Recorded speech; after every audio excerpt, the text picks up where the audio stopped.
Regardez, j'ai bougé l'écaille. Elles sont dans une jungle d'herbes là. On les voit même plus. Puisque du coup, elles vont s'occuper de ce parterre. Puisque là-bas, vous voyez, là où c'est rasé, eh bien, il y avait ça là. Je les ai laissées une semaine et demie, je crois, là-bas. Et elles ont bientôt rasé. Donc là, c'est autour de ça. Donc elles vont me jardiner ça. Elles, je ne sais pas bouger pour l'instant. J'attends de voir où je les mettrai parce que dans une semaine, mon conjoint va commencer le poulailler qui sera là. Donc du coup, il faudra que je les bouge ailleurs dans le jardin. Je ne sais pas encore trop où. Et voilà, donc elles sont trop contentes dans les herbes hautes là. Et par contre, bon, vu qu'elles voient l'écaille là-bas, elles n'ont qu'une envie, c'est aller là-bas quoi. Et c'est pour ça d'ailleurs que j'ai mis la serviette parce que sinon, vu que là j'ai collé pour qu'elle rase ici, l'écaille qui était là, enfin l'écaille de cet enclos, au lieu de sortir dans l'air tranquille dans les herbes hautes, elles se foutaient toutes là et elles voulaient taper celles qui sont là. Donc j'ai mis une serviette pour cacher. Et depuis ça va. Elles se calculent un peu moins. Et elles sont là-bas dans les herbes. Donc je leur ai mis des vers de farine dans l'herbe. Donc ça les incite à gratter et à chercher. Et eux pareil, ils ont déjà tout mangé. Et là-bas il y a les poussins. Pareil, ils ont eu leur verre de vase. J'ai dit verre de vase, non c'est verre de farine. Je suis trop habituée aux poissons. Verre de farine, voilà. Et donc ils sont encore en train d'en chercher là. Voilà. Et là on a les petits kaito. Donc ils sont assez timides, ils sortent pas trop. Mais ils découvrent un peu. Ils sont surtout dans la cabane. Voilà, ils sont bien. J'en profite pour montrer les bêtes quand même parce qu'ils sont énormes. Ils sont énormes les cocos là. Oui. Attendez, est-ce que c'est quoi ça comme ça? Ah vous êtes énormes là. Et...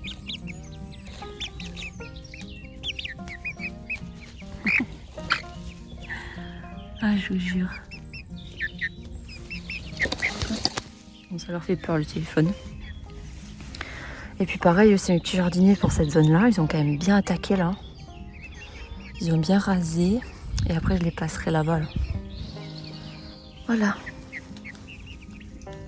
Ils sont magnifiques, ils sont énormes. Il est énorme. Même le soie gris là-bas, il est balèze. Quand on le prend dans la main, là, il commence à peser. Et là, on a UU. Trop choupi, elle est toute petite elle. Et toi là? Tu vas encore trouver un moyen de t'échapper, hein? Ah, je vous jure.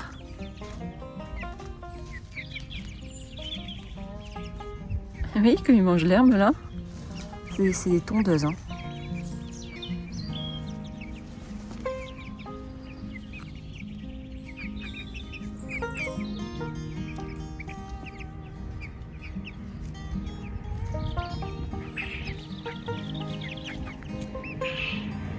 Regardez-lui. Regardez sa touffe. Il est magnifique. S'il vous plaît, faites que ce soit une femelle. Faites que ce soit une femelle, je veux trop la garder. Oh, la houppette magistrale de cet individu. Non, pas toi. Toi, c'est pas... Toi, t'as une toute petite houppette. Non, mais regardez-moi ça, il est magnifique. Il est magnifique. Mais écoutez, au niveau de la crête, j'aurais vraiment tendance à dire mâle. Sauf que il a aucun comportement de mâle. Tous les mâles, tous les jours, ils essaient un peu de se taper. Enfin, ouais, ils prennent un peu leur envol. Ils essayent, ils mettent leurs pieds en avant là. Et ils se mettent les pieds en avant l'un l'autre là, comme les combats de coq quoi. Lui, il a jamais fait ça. Il a jamais fait ça. Mais je pense quand même que c'est un mâle. Mais il est trop beau. Il est trop beau.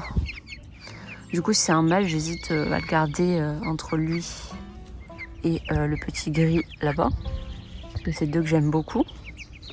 Et lui, il est plus calme que le petit gris. Il est très très très calme. Mais du coup, il est beaucoup moins câlin. Il fuit quand on essaie de le caresser. Alors que le petit gris se laisse caresser tranquille. Donc voilà, je sais pas trop encore. Mais cette houppette, il est incroyable. Voilà. Pour leur vie. D'ailleurs, petite anecdote, puisque je vous raconte tout sur ma chaîne, eh bien, je me suis explosé le pied. Donc, je vais flouter pour pas choquer certaines personnes. Comme ça, vous voyez juste un peu la zone. Parce que, en fait, j'ai sorti les kaitos dehors récemment. Les kaitos sont dans un enclos comme ça. Donc, un poulailler un petit peu comme les petits poulets, là. Sauf que vous voyez la rampe qui permet de fermer la cabane, elle tombe comme ça. Et sur les bords, elle n'est pas totalement collée au grillage. Du coup, il y a un petit Kaito qui s'est amusé à aller se mettre sous la rampe. Et après, bien sûr, il n'a pas réussi à trouver comment sortir. Il n'a pas pu passer en fait par là où il est passé. À la base, il n'arrivait pas à comprendre par où il était passé en fait, si vous voulez. Les cailles et les Kaito ne sont pas très fut-fut, hein. Il faut le dire. C'est pour ça qu'il faut faire très attention de ne pas leur donner d'occasion de se coincer quelque part en fait. Il faut vraiment faire attention que tout soit très simple dans leur environnement pour pas qu'elles se coincent et qu'elles se blessent ou qu'elles soient pas bien. Donc du coup, vu qu'il y avait eu ce problème de rampe, je devais aller chercher des chutes d'OSB pour bloquer la rampe et les empêcher de sortir et de se coincer. Et en allant chercher les chutes qui étaient en haut d'une étagère, il y a l'atelier, du coup l'atelier mobile là de mon conjoint qui lui permet de faire ses constructions, là, de faire son bricolage, qui m'est tombé sur le pied.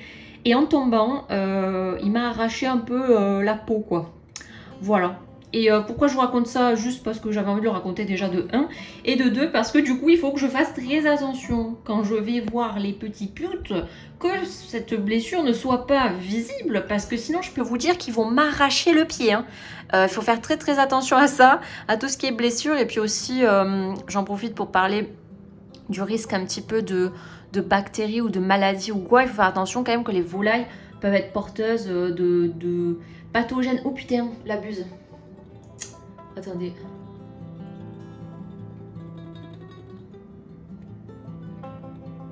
Oh, et oh, je t'observe, hein.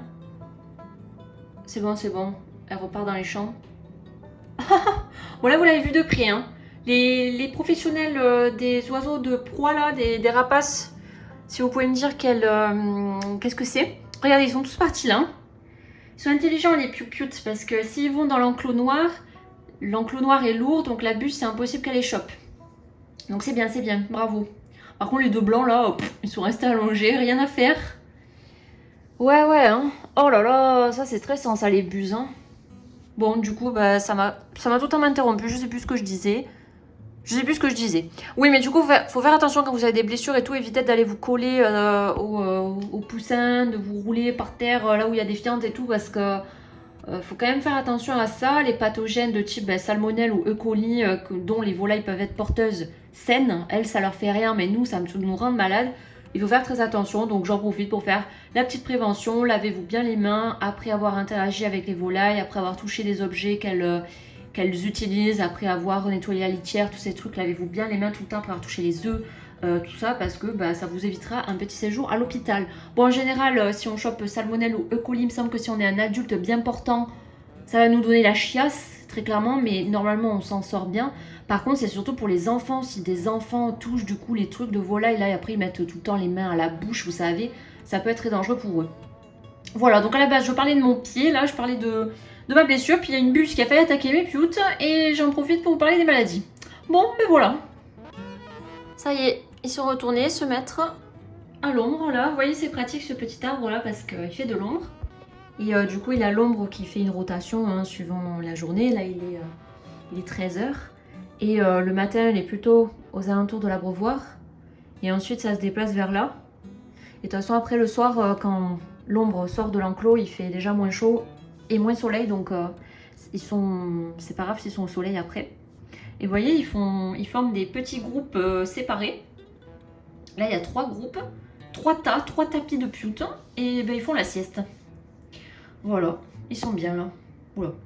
Ils profitent de l'ombre de l'arbre. Donc, je suis contente qu'il y ait cet arbre-là. Et il y a aussi l'arbre là-bas. L'arbre là-bas, là, qui fait de l'ombre aussi au sol. Donc, avant, ils étaient au niveau de l'ombre de l'arbre. Et j'attends que ça repousse.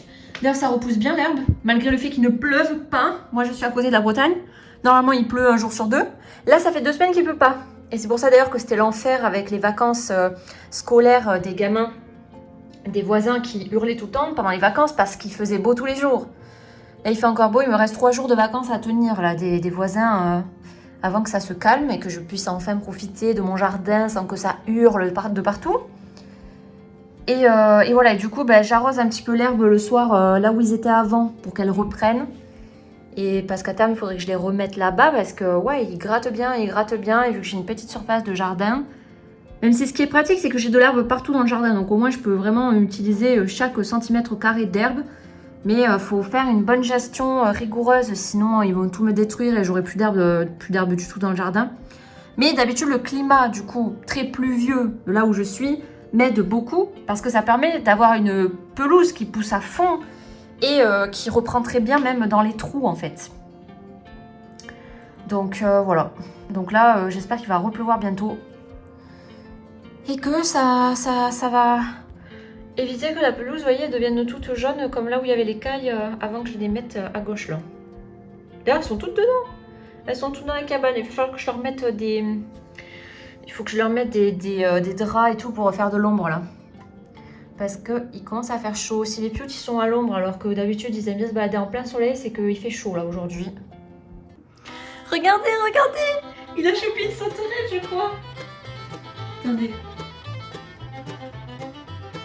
Il est où? Oula, il saute. Qu'est-ce qu'il a lui? J'ai vu le petit noir là. Lui là. Il a chopé, je crois que c'est une grosse sauterelle ou un gros criquet.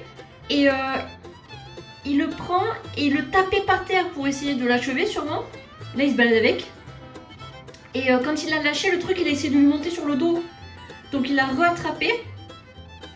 Et là avec son bec il le prend et il le secoue sûrement pour essayer de le dépioter quoi. Hein. De toute façon quand je leur donne un truc un peu trop gros, regardez eux ils se battent. Non mais là c'est le bordel. Ils étaient allongés tranquilles, il y en a une a trouvé un criquet là ou je sais pas quoi.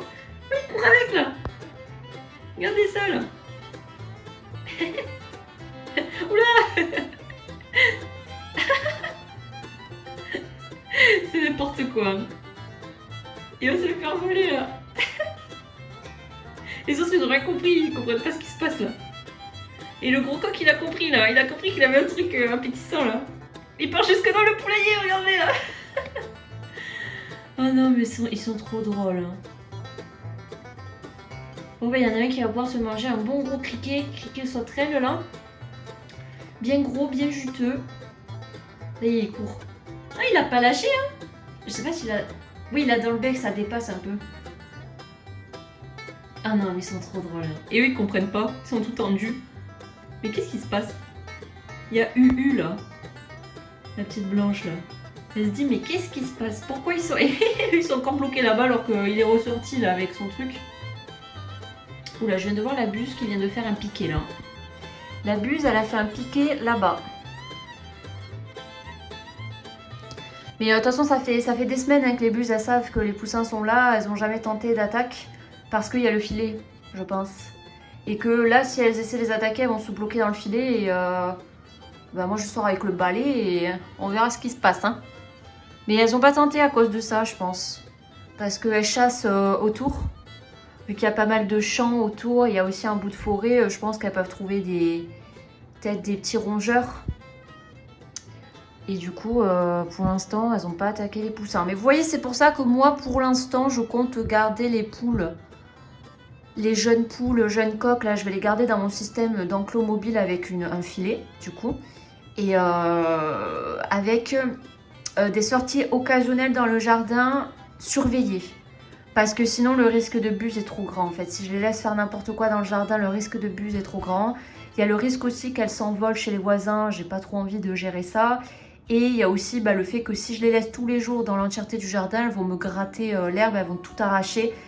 Si je veux faire une gestion raisonnée de l'herbe qui fait qu'il y a toujours de l'herbe, du coup qu'elles ont toujours de l'herbe, il faut que je les cantonne à des petits espaces à la fois, une semaine sur l'autre, ou comme ça pendant au moins une semaine, il y a les autres zones d'herbe qui se reposent entièrement. Elles ont rien qui marche dessus, quoi, vous voyez. Et le fait qu'il y ait les buses, ça me conforte dans l'idée de faire ça, rien que pour leur protection, quoi. Hein, parce que même une poule soie adulte, c'est plus gros hein, que les soies qu'il y a maintenant. Elles sont encore jeunes, elles ont 6 semaines là. Adultes, elles seront plus grosses, elles feront peut-être le double en taille. Mais bon, une buse qui a faim et qui doit nourrir ses petits, peut-être qu'elle tenterait de venir, même si moi je suis juste à côté. Hein. Donc je vais éviter de trop tenter le diable. Hein. Bon les amis, mon conjoint est enfin en vacances et donc il va s'attaquer à la construction du poulailler. Regardez tout ce qu'il a commandé. Moi quand j'ai vu cette quantité de bois, je me suis dit mais tu vas me faire une maison en fait. Enfin tu vas Faire une maison 100 mètres carrés, quoi. C'est quoi tout ça? Il m'a dit, t'inquiète, t'inquiète. Du coup, bon, ben, je lui fais confiance, mais regardez-moi la quantité de bois, là, qu'il nous fait pour un poulailler qui fait 2 mètres par 1,50 m. 2,50 m par 1,50 m, je crois. Donc voilà, donc bah, je vous tiendrai au courant de ce qu'il aura fait. Puisque moi j'y connais rien en bricolage, donc c'est lui qui se débrouille. Il m'a dit t'inquiète, t'inquiète, je fais. Et bah, je vous montrerai son avancée au fur et à mesure. Et sinon dehors on a déplacé les cailles qui étaient au fond depuis un moment. Puisque le poulailler va être là-bas là. Et du coup je les ai mis sur les côtés là comme ça. Il y a 2 parcs. Et bah, là elles promènent et elles vont voir la construction en direct, même si c'est pas pour elles. Tenez les amis, je viens de craquer un œuf de caille pour faire à manger, tout simplement. Et regardez, vous voyez cet anneau là? L'anneau blanc avec double cercle on va dire. Eh bien ça veut dire que l'œuf est fécondé, tout simplement.